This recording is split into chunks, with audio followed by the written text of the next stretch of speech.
Hey everyone, fall. It's supposed to be about cozy sweaters, pumpkin spice lattes, and colorful leaves, right? But there's a darker side to this time of year, a side that most people don't see. I have 3 true stories that might make you think twice about walking in the woods after dark. Have you ever felt a chill down your spine that had nothing to do with the temperature? That sense of being watched when you know you're alone? Most people associate fall with pleasant things. Harvest festivals, pumpkin patches, the crunch of leaves underfoot. But for me, fall has always been different. It's a time when the veil between the ordinary and the unknown seems to thin, when shadows lengthen and whispers seem to travel on the wind. I've experienced things during this time of year that I can't explain, events that have shaken me to my core. And tonight, I'm going to share one of those true stories with you.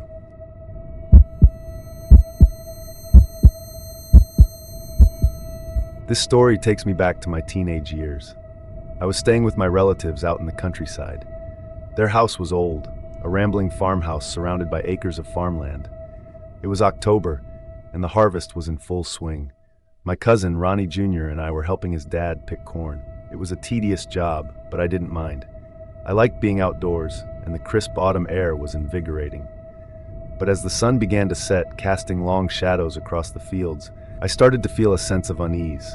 It was those scarecrows. There were 3 of them, scattered throughout the cornfield. They weren't your typical scarecrows either. These were lifelike. They wore old clothes, faded flannel shirts, patched up jeans, and worn-out straw hats. Their faces were crudely fashioned from burlap sacks, but their eyes seemed to follow you wherever you went. I remember trying to shake off the feeling of being watched, but it persisted. It was as if those scarecrows were more than just straw and cloth, as if they had a presence, an awareness. Nightfall came, and I retreated to my room in the attic. It was a small, cramped space with a single window overlooking the cornfield. I tried to read, but I couldn't concentrate. The feeling of unease had intensified, and now I was sure I was being watched. I kept glancing at the window, half expecting to see one of those scarecrows peering in at me. I told myself it was just my imagination, but the fear was real. I could feel my heart pounding in my chest, and my palms were clammy. Then it happened. A sharp tap on the window. I jumped, my breath catching in my throat. I strained to see through the darkness, but I couldn't make out anything. Another tap, this time louder. I held my breath, listening intently. Silence. Then a slow, deliberate scratching sound, like fingernails dragging across the glass. I was paralyzed with fear, unable to move or even scream. The scratching stopped, and I heard a soft thud, as if something had landed on the roof. I was convinced that one of those scarecrows had come to life, that it was climbing up the side of the house to get to me. Minutes stretched into an eternity as I lay there, frozen in fear. Every creak of the old house, every rustle of leaves outside the window sent shivers down my spine. I imagined the scarecrow creeping closer, its straw limbs brushing against the walls, its burlap face leering at me through the darkness. I felt a cold sweat break out on my forehead, and my hands trembled uncontrollably. I had never felt so vulnerable, so utterly terrified. Minutes stretched into an eternity as I lay there, frozen in fear. Every creak of the old house, every rustle of leaves outside the window sent shivers down my spine. I imagined the scarecrow creeping closer, its straw limbs brushing against the walls, its burlap face leering at me through the darkness. I felt a cold sweat break out on my forehead, and my hands trembled uncontrollably. I had never felt so vulnerable, so utterly terrified. Suddenly, a floorboard creaked outside my room. Someone was out there. I held my breath, listening intently. The footsteps approached slowly, hesitantly. They stopped right outside my door. I could hear the person breathing, a ragged, uneven sound. My heart pounded in my chest like a drum. Was it my cousin playing a prank? Or was it something else, something far more sinister? I didn't dare call out. I didn't want to attract its attention. The doorknob slowly turned. I squeezed my eyes shut, bracing myself for the worst. The door creaked open, and a sliver of light from the hallway spilled into the room. I peeked through one eye, my heart pounding in my ears. A figure stood silhouetted in the doorway. It was tall and slender, with long, thin limbs. It wore a tattered coat and a wide-brimmed hat that obscured its face. It raised its hand, and I saw that it was holding something, a long, sharp object that glinted in the dim light. I screamed, a blood-curdling scream that ripped through the silence of the house. The figure in the doorway vanished. I fumbled for the light switch, flooding the room with light. There was no one there. I cautiously opened the door and peered into the hallway. It was empty. I ran downstairs, my voice hoarse from screaming. My relatives were awake now, their faces etched with concern. I told them what I had seen, but they didn't believe me. They said I had been dreaming, that my imagination had run wild. But I knew what I had seen. I knew that something evil had been lurking in that old farmhouse, something that had wanted to harm me. To this day, I can't explain what happened that night. Was it a person, a ghost, or something else entirely?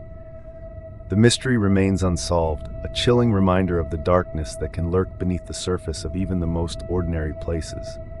They say that nature can be healing, a source of peace and tranquility.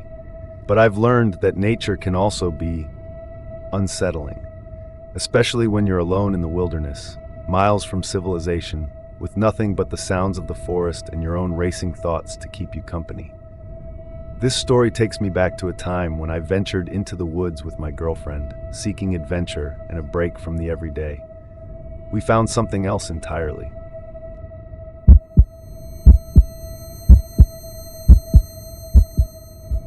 It was late fall, the time of year when the days grow short and the nights grow long.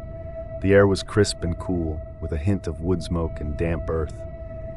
We had been hiking all day, following a trail that led deep into the heart of the forest. As dusk approached, we decided to set up camp for the night. We found a small clearing, just big enough for our tent and a campfire. We gathered wood, built a fire, and settled in for the night. At first, it was idyllic. We roasted marshmallows, shared stories, and laughed, enjoying the peacefulness of our surroundings. But as the darkness deepened, a sense of unease began to creep in. It started subtly. A feeling of being watched, a prickling sensation on the back of my neck. I dismissed it at first, attributing it to my overactive imagination, but the feeling persisted, growing stronger with each passing hour. I found myself constantly scanning the perimeter of the firelight, searching for any sign of movement in the shadows. My girlfriend Sarah seemed to sense my unease. She reached out and took my hand, her touch reassuring. "It's just the woods," she said softly. "Everything sounds louder and scarier at night." I nodded, trying to convince myself that she was right. But deep down, I knew something was wrong. The first sign that we weren't alone came as a sound, a faint rustling in the underbrush just beyond the reach of the firelight. We both heard it, and we exchanged a nervous glance. We strained our ears, listening intently, but the sound didn't repeat. We tried to convince ourselves that it was just an animal, a deer or a raccoon foraging for food. But the feeling of being watched intensified. The hairs on the back of my neck stood on end, and a cold shiver ran down my spine. I felt a knot of fear tightening in my stomach. As the night wore on, the sounds grew louder and more frequent. We heard twigs snapping, leaves crunching, and the occasional guttural growl that seemed to come from deep within the forest. We huddled closer to the fire, seeking comfort in its warmth and light. But the shadows seemed to press in on us, closing in like a suffocating blanket. I felt a growing sense of dread, a certainty that we were not alone in this wilderness. Something was out there, watching us, waiting for its moment to strike. Then we saw it, a flicker of movement in the darkness, a fleeting glimpse of something tall and slender, moving silently through the trees. It was gone as quickly as it appeared, but the image was burned into my mind. It wasn't an animal. It was something else, something that moved with an unnatural grace, something that seemed to defy the laws of nature. I felt a surge of adrenaline, a primal fear that sent my heart racing. I gripped Sarah's hand tighter, and she squeezed back, her eyes wide with terror. We were paralyzed with fear, unable to speak or move. The fire crackled and popped, casting dancing shadows that played tricks on our eyes. Every time a branch snapped or an owl hooted, we jumped, our nerves on edge. I felt a wave of nausea wash over me, and I had to fight the urge to vomit. I had never felt so vulnerable, so utterly exposed. We were at the mercy of whatever was out there lurking in the darkness, and we had no way to defend ourselves. Suddenly, the creature emerged from the shadows. It stepped into the circle of firelight, its form illuminated by the flickering flames. It was tall and gaunt, with long, spindly limbs and a skeletal frame. Its skin was pale and translucent, stretched taut over its bones. Its head was elongated and hairless, with large black eyes that seemed to burn with an otherworldly intensity. It had no mouth, but its nostrils flared as it inhaled deeply, savoring our fear. We screamed, our voices raw with terror. The creature tilted its head, as if curious about our reaction, and then it slowly extended its hand towards us. Its fingers were long and bony, with sharp claws that glinted in the firelight. We cowered back, our bodies trembling uncontrollably. We were trapped, cornered like animals in a cage. The creature took a step closer, and we could feel the heat of its body radiating towards us. It raised its other hand, and we saw that it was holding something, a long, sharp object that resembled a scythe. The blade glinted menacingly in the firelight, and we knew that we were in mortal danger. We had to escape, but we were frozen in place, our minds paralyzed by fear. The creature lunged forward, its scythe raised high above its head. We closed our eyes, bracing for the inevitable, but the blow never came. Instead, we heard a loud crack, followed by a crashing sound. We opened our eyes to see that the creature had stumbled, its scythe embedded in the trunk of a fallen tree. It struggled to free itself, its movements frantic and clumsy. This was our chance. We scrambled to our feet, our bodies fueled by adrenaline. We didn't look back, didn't stop running until we reached the relative safety of our car. We piled in, locked the doors, and sped away, leaving the creature and the forest behind us. We never went back to that campsite. We never even spoke about what we had seen that night. The memory was too terrifying, too deeply ingrained in our minds. To this day, I can explain what that creature was. Was it a figment of our imaginations, a product of our fear and isolation? Or was it something real, something that exists beyond our understanding? I don't know, but I do know this. I'll never forget the terror I felt that night, the feeling of being hunted by something inhuman, something that seemed to exist solely to instill fear. And I'll never again underestimate the darkness that can lurk in the shadows, waiting to consume those who venture too far from the light.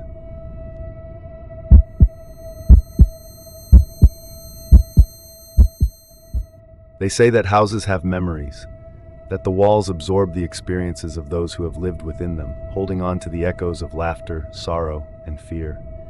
But what happens when those memories are dark, when the emotions that linger are those of terror and despair? This is a story about a house I once lived in, a house that held secrets I never wanted to uncover, secrets that whispered to me in the dead of night. It was an old Victorian house, built in the late 1800s. It had high ceilings, ornate moldings, and a grand staircase that swept up to the second floor. It was beautiful, in a faded, melancholic way. But there was also an undeniable sense of unease that permeated the house, a feeling that I couldn't quite shake off. At first, I attributed it to the house's age and history. After all, it had seen its fair share of occupants over the years, each with their own stories and experiences. But as time went on, I began to realize that there was something more to this house, something that lurked beneath the surface, something that whispered to me in the silence. It started subtly. A faint whisper, a fleeting shadow, a cold spot that seemed to follow me from room to room. I tried to ignore these occurrences, to convince myself that they were just my imagination. But they persisted, growing more frequent and more intense with each passing day. I began to feel like I was being watched, like I was never truly alone in the house. The feeling was unsettling, a constant prickling sensation on the back of my neck that made me jump at the slightest sound. One night, as I lay in bed, I heard a distinct knock on my bedroom door. I sat up, my heart pounding in my chest. "Who's there?" I called out, my voice trembling slightly. There was no answer. I waited, listening intently, but the only sound was the wind howling outside my window. I told myself it was just the house settling, an old house making its presence known.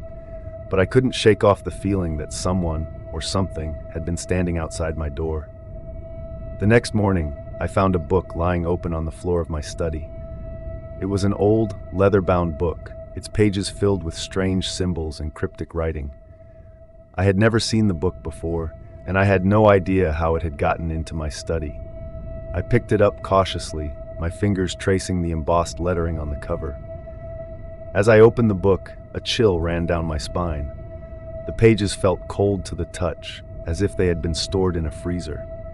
I quickly closed the book and placed it back on the shelf, but the feeling of unease lingered. I couldn't shake off the feeling that the book was somehow connected to the strange occurrences in the house. As the days turned into weeks, the activity in the house escalated. I began to hear whispers more frequently, sometimes so clearly that I could almost make out words. They seemed to be coming from the walls themselves, as if the house were trying to communicate with me. I started to feel like I was going crazy, like my mind was playing tricks on me. I tried to talk to friends and family about what I was experiencing, but they just dismissed it as stress or an overactive imagination. I felt isolated and alone, trapped in a house that seemed to be closing in on me. One evening, as I was preparing dinner, I heard a loud crash from upstairs. I froze, my heart pounding in my ears. I grabbed a knife from the kitchen counter and slowly made my way up the stairs, my senses on high alert. The crashing sound had come from my bedroom. I cautiously opened the door, my knife held out in front of me. The room was empty, but the window was wide open, and the curtains were billowing wildly in the wind. I rushed to the window and slammed it shut, my hands shaking. As I turned away from the window, I noticed something out of the corner of my eye.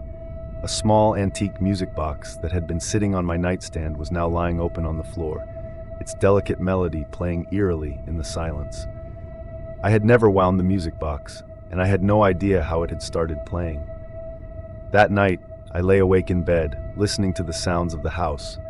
The wind howled outside my window, and the floorboards creaked and groaned beneath me. I felt a cold spot settle over me, and I pulled the blankets tighter around my body. Suddenly I heard a voice, a whisper so close to my ear that it felt like it was inside my head. "Leave," it hissed. "Leave now." I sat bolt upright in bed, my heart pounding in my chest. I scanned the room, but I couldn't see anyone. "Who's there?" I whispered, my voice trembling. The whisper came again, closer this time. "Leave," it hissed again, "before it's too late." I couldn't take it anymore. I jumped out of bed and ran out of the house, not stopping until I reached the safety of my car. I never went back. I never found out what was haunting that house. Was it the spirit of a previous occupant trapped within the walls? Or was it something more malevolent, something that fed on fear and despair? I don't know. But I do know this. I'll never forget the whispers in the walls, the feeling of being watched, the sense of dread that permeated every corner of that old house. And I'll never again underestimate the power of the unseen, the forces that lurk just beyond our perception, waiting to make their presence known. So there you have it. 3 true stories that still haunt me to this day. Stories that remind me that the world is not always as it seems, that there are things out there that we may never fully understand. Have you ever experienced anything similar? Let me know in the comments below. And if you enjoyed these chilling tales, be sure to subscribe and hit the notification bell for more true horror stories. Until next time, keep your lights on and your doors locked. You never know what might be lurking in the shadows.